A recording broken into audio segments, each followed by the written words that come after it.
His father, one of the most powerful men in Russia. He's a billionaire pop singer who also happens to be a hugely successful businessman in his own right. Music has no language. I will do a song in Russian, and the audience that doesn't speak Russian still responds. He runs and operates shopping malls and fashion brands and restaurants, including co-owning Nobu with Robert De Niro and with Chef Nobu. So he's a pretty interesting character to begin with. And how Emin led to Trump takes a detour through the world of beauty pageants. Miss Universe. Emin and I went to meet with the Miss Universe organization in Manhattan about getting a co-star for a video. And they asked for the most beautiful woman in the world. They also had a conversation about where the next Miss Universe contest would be. And Emin says, why not Moscow? My father and I own this big concert hall in Moscow. Why don't we do that instead? And he went, let's do it. You'll have your contest. Rob will organize it. And that's it. The idea went all the way to the top of the Miss Universe organization, to Donald Trump. Donald Trump loved the idea, said, make it work. The Aguilerovs traveled to the States in June 2013. Goldstone was on hand for the introductions. I remember I was in the lobby of the Trump Hotel in Vegas waiting for the Aguilerovs to arrive. They walked through the door. Donald Trump was at the other end of the lobby and screamed, bellowed, "The richest man in Russia has come to see me." I thought that was hilarious. At the time, I think Araz was the 54th richest man in Russia. He sounds kind of giddy about the whole thing. He was a bit excited. I suppose in a way at the time I thought he was making a fuss of them. He was trying to make them feel welcome, which it did. Goldstone says that while celebrating the pageant deal during dinner, the conversation took an off-color turn. He said to Emin something along the lines of, I'll take $1 million off the cost of this pageant right now if you tell me if you've ever slept with any of the contestants. And he said this smiling. And Emin went, interesting. And then he smiled and he said, Mr. Trump, I'll increase the fee by $5 million if you tell me if you've ever slept with any contestants. And everybody laughed. But I thought, this is kind of like a match made in frat boy heaven on some level. That was the start of a friendship that spanned years and continents and would ultimately land Goldstone at that Trump Tower meeting. Coming up, happy birthday. Fantastic. Donald Trump in Moscow with the pop star and the publicist.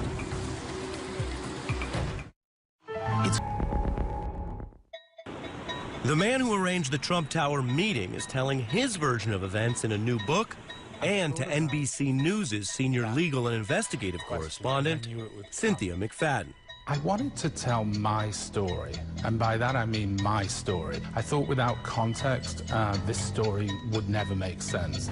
He says an important part of his story took place 3 years before the meeting, in Moscow. There, he saw a growing relationship between Donald Trump and the family of a Russian oligarch. One reason that Donald Trump was so keen to hold this contest in Moscow was because he would be doing it with Aras Aguilarov, a billionaire developer. Journalist David Korn has reported extensively on Trump's relationship to Russia. In fact, people within the Miss Universe organization, as they told me later, all assumed that holding Miss Universe in Moscow was a way for Trump to further his business interests there. Trump traveled to Moscow in 2013 for the pageant. The trip would only last a day and a half, but it would impact Trump's business and perhaps his presidency. Rob Goldstone was there with his client, Emin Aguilarov, whose father co-sponsored the Moscow pageant and arranged for Trump to meet with a group of Russian businessmen. We met him in front of Nobu in Moscow, and he came upstairs and received a very warm welcome initially. And Mr. Trump was asked a few questions. One of them was about his view on President Putin. And he said that he believed that the Russians had a strong leader in President Putin, unlike America, whose leader was weak. And he was referring to President Obama. And I think this came about at a time when nobody had anything good to say about either Vladimir Putin or Russia. One guest then asked Trump about the Greek financial crisis. Mr. Trump stood up and said, "Before I answer that, have any of you heard of The Apprentice? It's a show that I created." And he talked for about maybe 5, 6, 7 minutes about The Apprentice, how amazing it was, how amazing he was, thanked them for coming, and got a standing ovation. Was Mr. Trump as excited to be with these Russians as they seemed to be with him? He seemed to be, yes. He seemed to like the fact that he was adored there. And these are people who are some of the sternest people I've ever seen in my life. Loved him. We've been having a great time. The remainder of Trump's day was filled with pageant preps. That night, Happy birthday. Fantastic guy. he went to a birthday party for Aras Aguilera. He left around 1 a.m., and what happened over the next several hours in Moscow has been the subject of intrigue and innuendo. Trump had a suite booked at the Ritz-Carlton Moscow. The Ritz-Carlton Moscow is a notorious honey trap that American officials say Russian intelligence has every room wired for video and sound. And there's this allegation that he cavorted with prostitutes there, which he denies and has yet to be proven.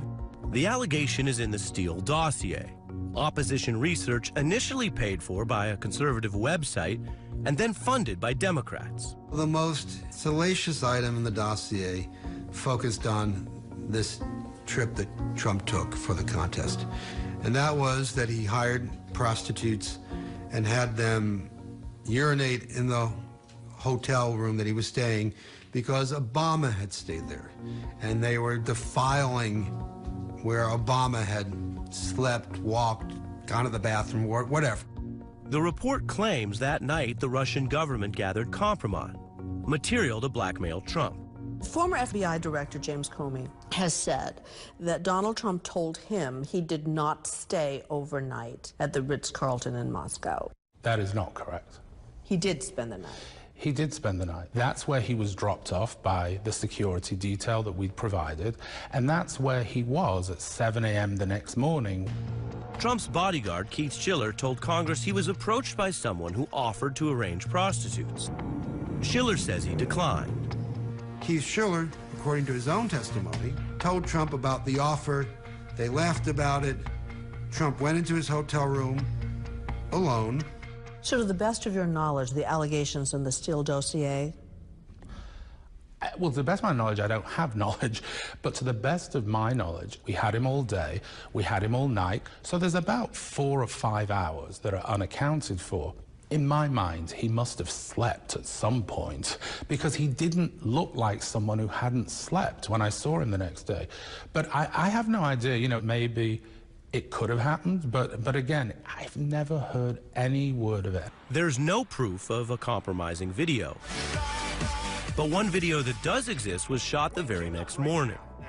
Donald Trump made a cameo in Emin's music video, In Another Life. Emin, wake up. Come on. What's wrong with you? What's wrong with you, Emin?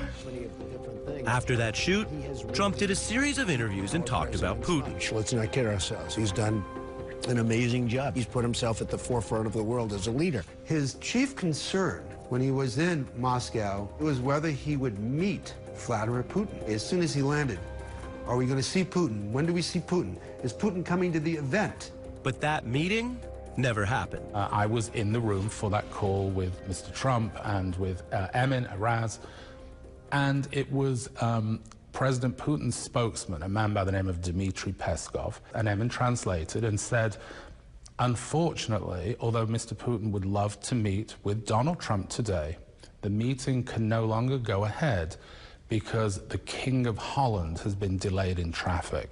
What was Donald Trump's reaction when it turned out he wasn't going to be meeting President Putin? It was okay, actually, because I think his reaction would have been really upset if there'd been no response. But the fact that this man, who's a very senior official, was conveying a message, I would love to meet you, on the next possible occasion, and why don't you come to the Olympics? The Miss Universe pageant, which was co-owned by NBC back then, did go on. Congratulations to you, Miss Venezuela. Good night, everybody, from Moscow. And then it ends with he and the Agalarovs announcing that they're going to join together to try to build a Trump Tower in Moscow. Despite his delighted tweet about the project, Trump Tower Moscow never happened. But Goldstone says the friendships from Moscow continued. He got to know Don Jr. and 3 times visited the elder Trump at Trump Tower. On one visit, not long before Donald Trump declared his candidacy, Goldstone says Trump was there listening to a rap song. He said, look, 90 million views. A rapper called Mac Miller, who recently passed away, has recorded this song, Donald Trump, and it's had 90 million YouTube views, and it's about me. And I said to him, do you think you maybe should listen to the words and what they're saying about you, perhaps? Just an idea? Look at all this money. Ain't that some? And he went, doesn't matter, 90 million views. And then the third time we went, he said to Emin, maybe next time I see you, I'll be hosting you at the White House.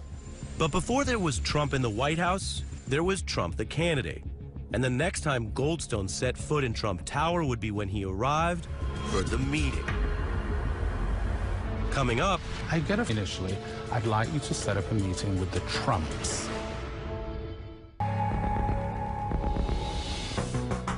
Build that wall. You're right. We're going to build the wall, folks. Don't even think about it. presidential candidate Donald Trump was swinging through California in the weeks leading up to the 2016 Republican National Convention. On the other side of the country, in Hoboken, New Jersey, music manager and publicist Rob Goldstone received a phone call. It was his client, Russian pop singer Emin Agalarov. I get a phone call from Emin, which isn't unusual. We had about 20 a day. And what was unusual was what he wanted. And he said to me initially, I'd like you to set up a meeting with the Trumps. Given this relationship between the Agalarov family and Donald Trump, why did they need you to act as an intermediary? Because when you deal with people at the levels of the Agalarovs, remember we're talking about billionaires, they don't pick up their phone to Donald Trump and go, hey, will you do this or will you do that? And one of the reasons people like me are employed is to be that buffer. It seems to me pretty obvious why the meeting developed this way. Who was Trump's closest pals and business associates in Russia? The guys he did Miss Universe with, Aris Agalarov and his son Emin. So if you wanted to get a message to the Trump campaign from the Russia side, those are the people you'd go to. According to Goldstone, during their call, Emin said that a well-connected attorney from Russia had damaging information about the Democrats.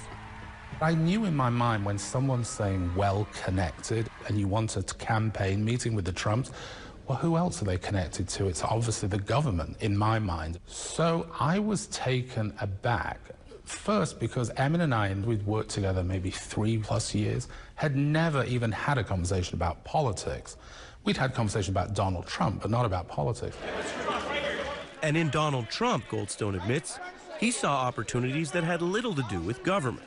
Selfishly, I thought if Donald Trump is elected president, that's amazing. There's lots of favors we could ask. I'd like Emin to play at the inauguration. I'd like to do a photo shoot with Emin at the White House. Those are the favors I would like to ask, not some random attorney that you have this bizarre, scant amount of information. So I was really against this thing, but I managed him. Instead of approaching the candidate directly, he decided to approach the candidate's son, Donald Trump Jr.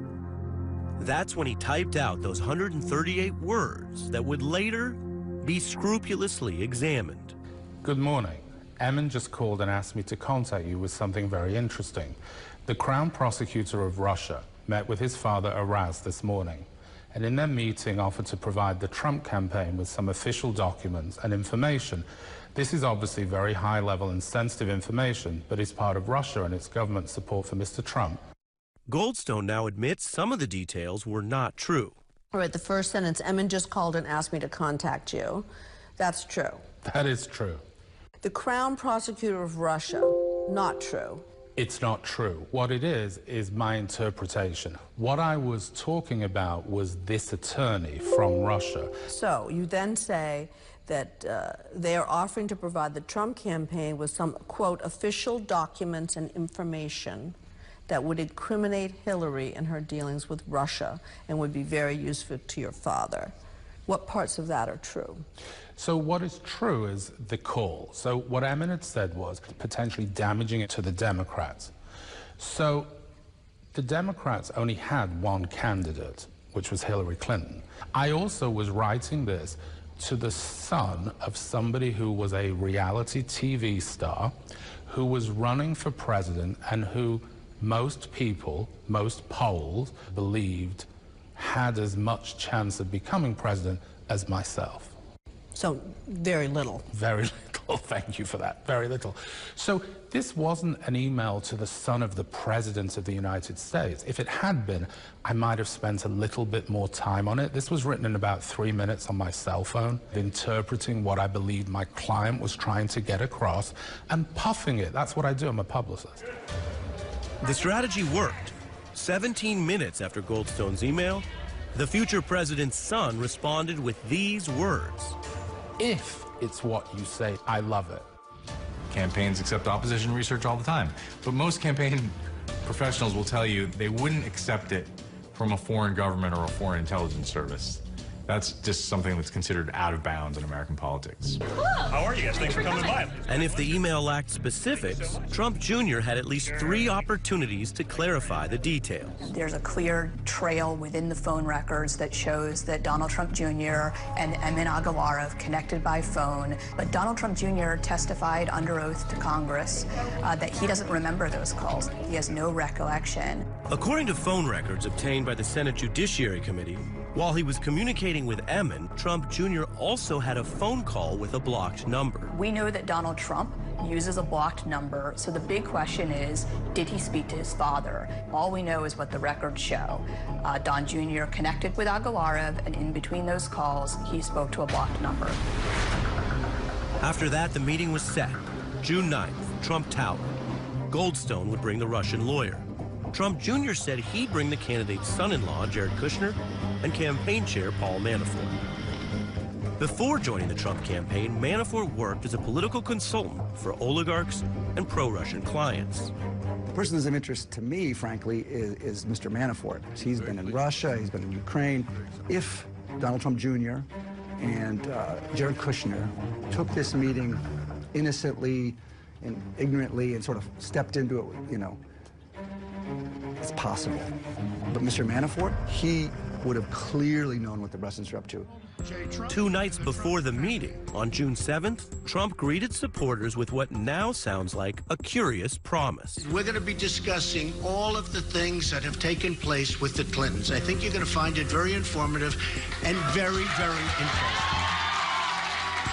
We just don't know if the speech that Donald Trump made is a coincidence or not, and so the timing seems awfully strange. For all the attention the Trump Tower meeting would later get, Goldstone says at the time, he hardly gave it a second thought. I didn't care about the meeting. It sounds bad, but it's true. I didn't care. I wanted my client to be happy. That's always my ultimate goal. Coming up.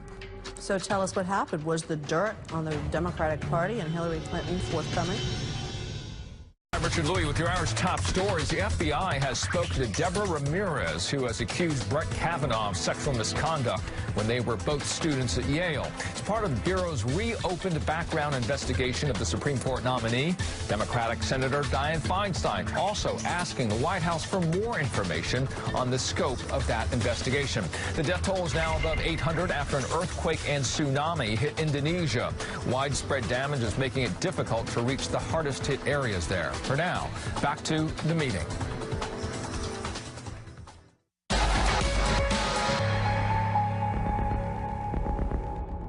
It's a very complicated story, and why am I in the middle of it?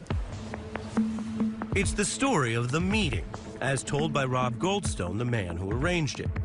He took us inside the room at Trump Tower and an in-depth interview with Cynthia McFadden of NBC News. So the meeting is set. Don Jr. has replied to you, if it's what you say it is, I love it. And I like to say here, I have a different interpretation that to what the media has had over the last year. I was like, thank God.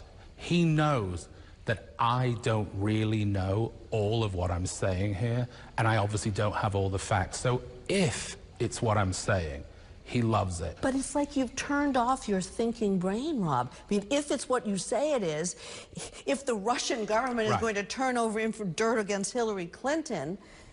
He loves it.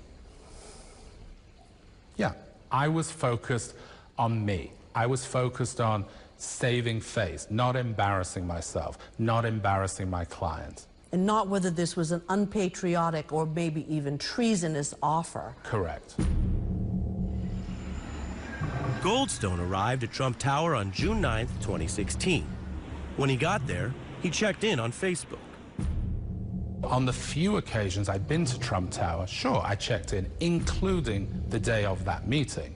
Most of my friends are die-hard liberals, and the venom that would come from them on my social media amused me. I loved it. I thought it was funny. I suppose in your defense, if you thought you were up to no good at the Trump Tower meeting in June of 2016, you wouldn't have put it on social media. Right. I think I have enough intelligence to have known that.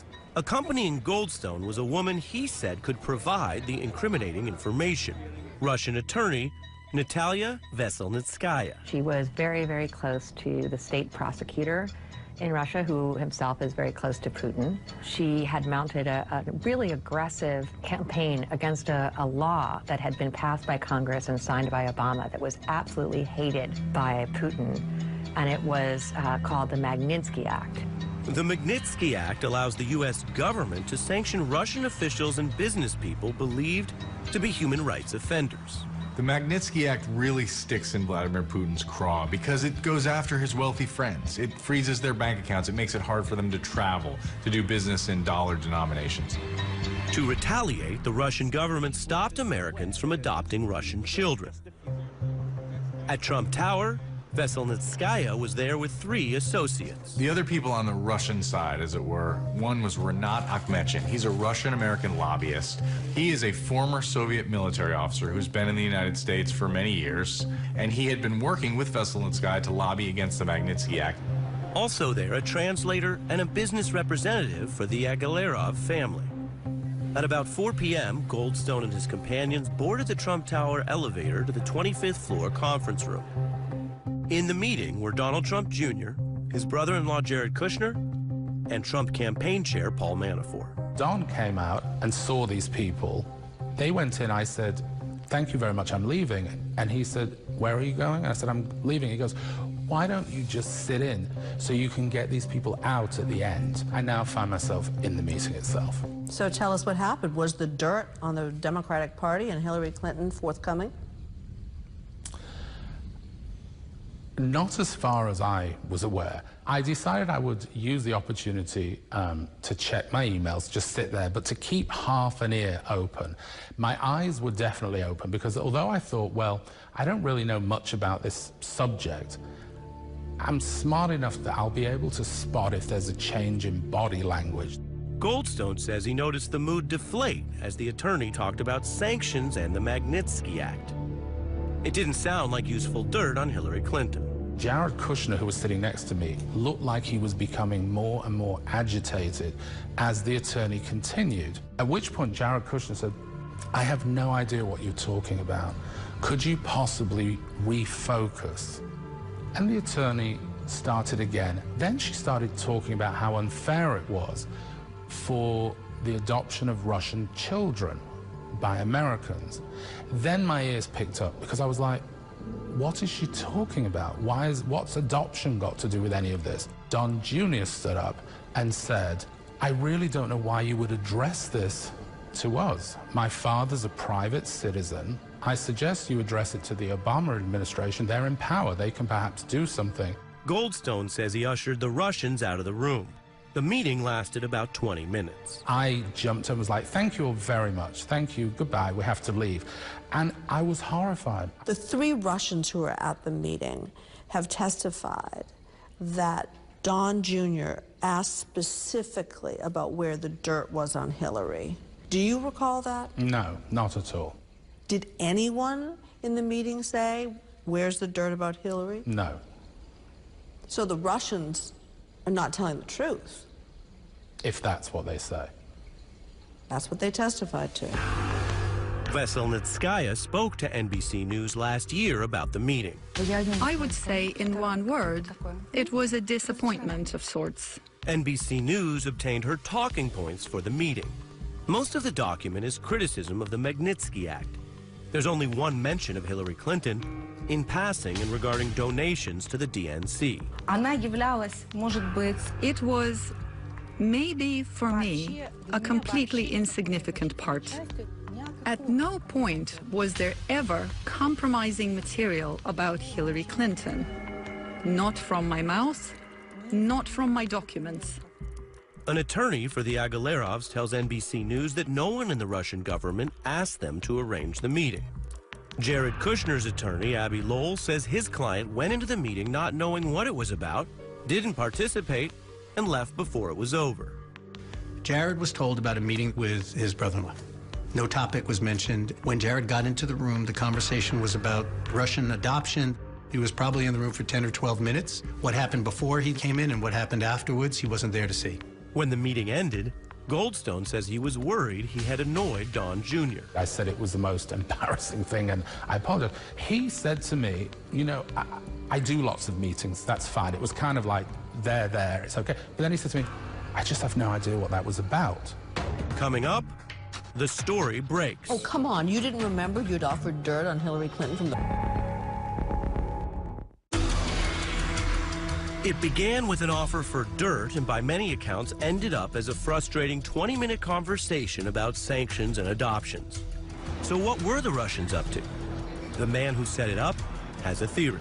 So do you agree with national security officials, both prior and current, who believe that this meeting was a probe set up by the Russian government of the Trump campaign? I've always looked at it as a bait and switch. Goldstone says he thinks the offer of incriminating information was made just to get in the room. But it was a dirty offer. Yes. It was a dirty offer that they accepted. Yes. That is true. That didn't materialize, but yes. It's the willingness to accept it. That willingness, intelligence experts say, may have been the whole point. A lot of my sources, current and former intelligence officials, believe that this meeting was essentially a test by the Russian intelligence services to see how the Trump team would respond. When you tell someone, we have dirt, you're testing the waters to see what the response is. And once you get a yes, a positive response to that, you have hooked your fish. If it was a sophisticated intelligence operation, does that mean the Russian lawyer, Natalia Veselnitskaya, was a government operative? NBC News' Richard Engel asked her in the spring of 2018 about her government ties. You said your relationship with the prosecutor general is what? I am a lawyer, and I'm an informant. She referred to herself as a government informer, and I think what she meant by that is that, like a lot of people in Russia, she does not work for the government, but when asked to provide information about things she's learned in the course of her work, she provides it. What some of my sources have said is they wouldn't send the A-team if they were testing, because they don't know whether the Trump team's going to call the FBI and everyone's going to be arrested. It's possible the Russian lawyer may not have known the real reason she was in the meeting. If this were an intelligence operation, you might pick someone just like this Russian attorney. Her inability to make people happy at the meeting might be actually consistent with her being kind of an unwitting dupe. The untrained eye could look at this Trump Tower meeting and see a bunch of amateurs trying to get their own business done. But the counterintelligence lens tells us that this would be exactly how Putin would do it today. What's more, Goldstone now says the Trump Tower meeting wasn't the end of it. He was asked to arrange meetings again after the election and around the inauguration. So after this, as you paint it, really kind of a disastrous meeting, you get 2 more calls? 2 more emails, yes. Asking to set up more meetings with the Trumps. For the same person, for this attorney. Goldstone says he didn't actively pursue it, and the story of the Trump Tower meeting might have stayed hidden, if not for the work of some investigative reporters. Joe Becker was part of a team at the New York Times who noticed something interesting in Jared Kushner's updated security clearance forms. On this long list of contacts that he now gave to the FBI, he wrote that Natalia Veselnitskaya. That was it. And then Paul Manafort, the campaign chairman, had separately had to disclose to Congress that he'd met with some Russian official, I think is how he put it, at the request of Don Jr. So we were able to kind of piece this together, and at least Paul Manafort and the president's son had met with this person in the midst of a campaign to discuss what? The Times reporters reached out for comment. What would Donald Trump Jr. say about the meeting? We were told in a statement that Don Jr. gave us that this was simply a meeting to talk about Russian adoptions. And we thought, oh, it's pretty high-level staffing for a meeting about Russian adoptions. It just didn't make sense. It was a Washington Post reporter who tracked down Goldstone on vacation in Athens. I was the first reporter to call him and ask him what his role was. So I took the call, and it was a reporter from the Washington Post, and said to me, did you set up a meeting between some Russians and Donald Trump Jr. at Trump Tower? And I said, yes. And her next question was, she said to me, did you see the New York Times yesterday? He was quite open. He sounded a little nervous, but he quite candidly said, yes, I set up the meeting and described the meeting. The one thing he did not want to say in that first phone call is he said he had done it on behalf of a Russian client, but he did not want to name the client. When I first was asked again about this meeting, the only thing I could remember was adoption. Oh, come on. You didn't remember you'd offered dirt on Hillary Clinton from the Russian government? Well, I didn't remember that. That's not the meeting, that's the email. But what the meeting actually transpired, the only thing that sat with me was, oh, it was that ridiculous meeting about adoption. Goldstone says he continued on with his vacation. So I went shopping and tried on crowns and took selfies, and it was more hats. And you posted them? And I posted them. You were not getting it. I was not getting it, no. It wasn't long before someone slipped Goldstone's email exchange with Don Jr. to the New York Times reporters. I mean, my jaw dropped. I mean, there it was in black and white. Once again, they reached out for comment. What would Donald Trump Jr. say now? We called them in the morning and said we'd obtained the emails. We were prepared to publish them. Then Don Jr. started tweeting out these hastily photographed images of these emails. It was clearly an attempt to make a claim that they were doing this in the effort to be transparent. Of course, if they wanted to be transparent, they could have told the truth on day 1 or day 2 or day 3. But they didn't. In a startling admission, Donald Trump Jr. releasing emails today. Each day, new bits of information that were damaging to the White House and damaging to Donald Trump Jr. were starting to trickle out. Within weeks, a new allegation emerged. That first statement from Don Jr. saying the meeting was just about adoption, it came from his father. He's flying home on Air Force One as they're scrambling and trying to figure out what to say about this. And apparently, he actually essentially dictated the wording of the statement and decided what his son should say. The president denied it at first, but later changed his story in a memo his lawyers sent to Robert Mueller. And that seems to be an important focus of Robert Mueller's investigation. Why did President Trump dictate this misleading statement delivered on his son's behalf about this meeting that Trump says he knew nothing about at the time? What did the president know about the meeting, and when did he know it? That's a question the special counsel's team surely wants to answer. Coming up, I told myself that if Bob Mueller appeared, I would literally just throw my hands forward and say, just arrest me. the Trump Tower meeting is considered one of the most suspicious events in the Russia scandal.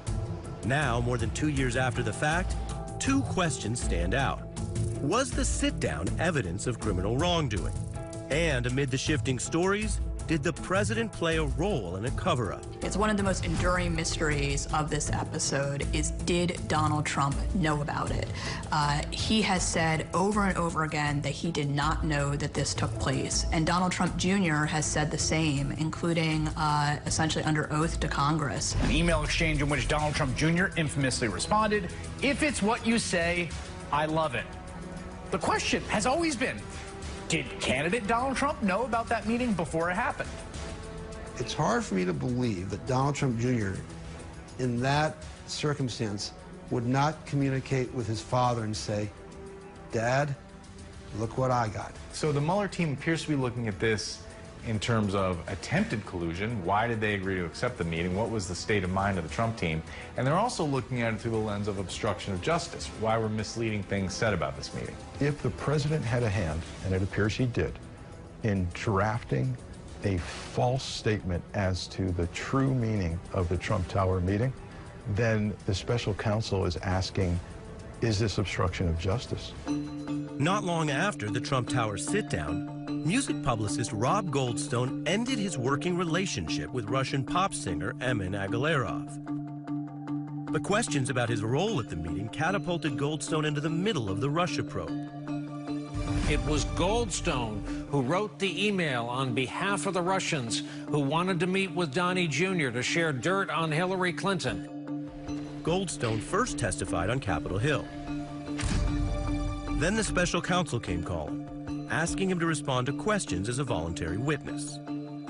Tell us what it was like inside that room when you went in to face the Mueller lawyers. The publicist part of me thought it would be this glamorous thing. It would be at the J. Edgar Hoover building, and it would be some incredible, almost like some Perry Mason experience.